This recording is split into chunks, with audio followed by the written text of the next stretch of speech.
Hi everyone, I'm Tasha Greer. I'm a homesteader and writer in northwestern North Carolina, and I'm also the author of a book called Grow Your Own Spices. So today I thought it would be kind of fun to bring you into my greenhouse where I grow a lot of my tropical, subtropical, and Mediterranean spices.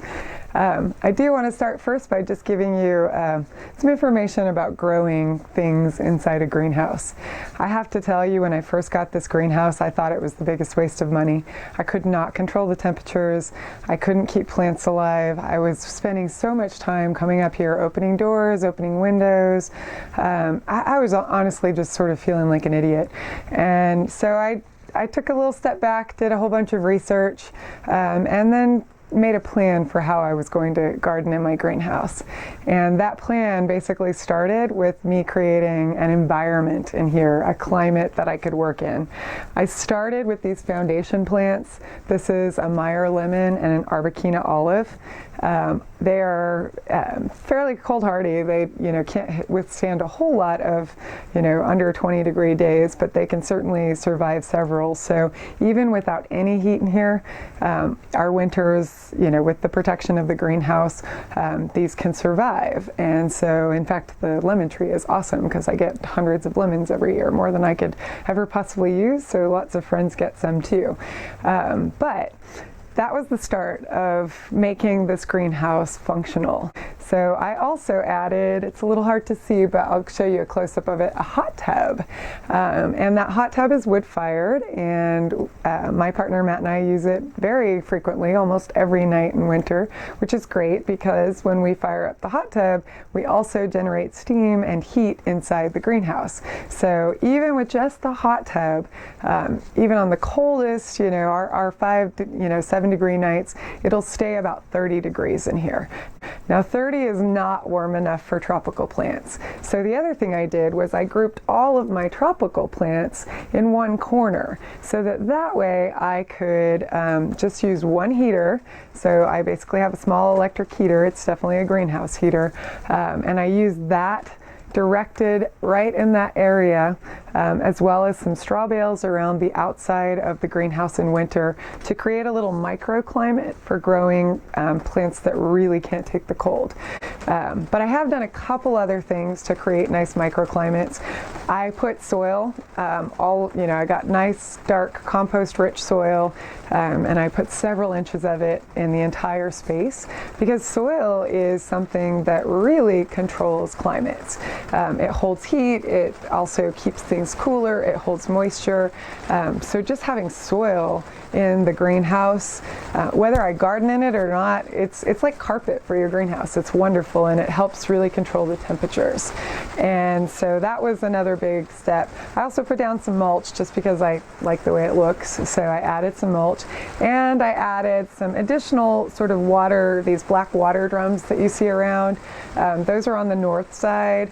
So water is something that absorbs heat during the day and then lets it back out into the environment at night. So it's not going to give you a huge amount of heat, but it'll give you a few degrees. And also for your tropical and subtropical plants that really like this sort of humid growing environment, it helps keep things really moist in here. Now the other thing about greenhouses is you don't get any rain, so you have to water a lot. So just by keeping the air moist, by having soil, by having these water drums all around, you can actually cut down on how much you water.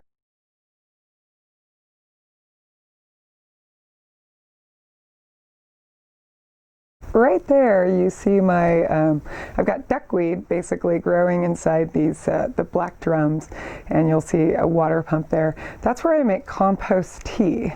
But when I'm not making compost tea, I fill them with water, and I want that water to stay fresh, so I basically put a little duckweed in the top, and then when I'm ready to make compost tea again, I'll take the duckweed and feed that to my ducks, and then I will use the still fresh water in there to make either aerated compost tea or just sort of passive compost tea, using vermicompost, of course.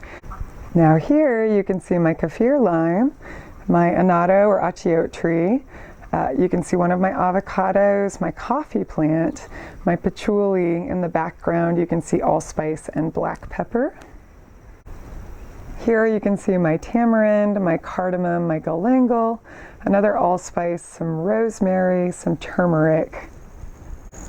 Here's another allspice and some ginger growing. There's also some lemongrass in the background, another galangal, and some celery that I've perennialized. I keep it inside all the time so that I can have stalks whenever I want them. There's a box, a green box, and that's actually where I start lots of different plants. So I just take cuttings. Because it's already humid in my greenhouse, I don't have to put plastic over this or anything to keep it humid. I just water it daily. But I start hundreds of cuttings in that box every year. Once everything starts to root, then I will just take it out, pot it up, and do whatever I'm going to do with it. I should also mention my little fountain here. It is so humid right now that I don't need to run a fountain because it's summer and I live in the south. So, but in early winter and late winter and beginning of spring, it's a lot drier, and so I actually put on the fountain when I'm, up here. I enjoy the sound, but it really helps to humidify the space in a beautiful way. Here's that lovely hot tub I mentioned, wood-fired. It's actually got, you can see there, a chimney that goes up 10 feet above the greenhouse, just so it's not a fire hazard. So over here I've got a few more plants. I've got a cold hardy avocado. I've got some cold hardy citrus, some little calamondin oranges and things. Those are kind of new to my collection, so I'm just playing around with them at this point. I've got capers in a pot back there and a couple curry leaf trees. There's the start of an artichoke. Artichoke is fun because it grows at odd times inside the greenhouse. It actually starts growing, sort of at the end of summer when it cools down a bit in here, and then I'll be getting artichokes in like February and March, which is just kind of a fun, exciting thing to have in the middle of winter. You see my little bench there that I certainly come in here, and I have a folding table that I'll put in front of it, and I'll just do some creative writing and thinking and garden planning kind of stuff, but I also use this for potting things. I don't know if you can hear it, but it's raining outside. So that's the other lovely thing about having a greenhouse, even in the middle of summer. We've had rain every day for the last almost 3 weeks. And so when I can't garden outside because it's just uncomfortable, I can always still come in here. And that's actually, like this week I was playing around making topiaries, which is just something fun and easy to do with the cuttings that I grow. So a greenhouse is a year-round garden if you plan it right. And I hope that if you're thinking about one, that you'll take into account using the space as, its own beautiful garden environment rather than just as a season extension.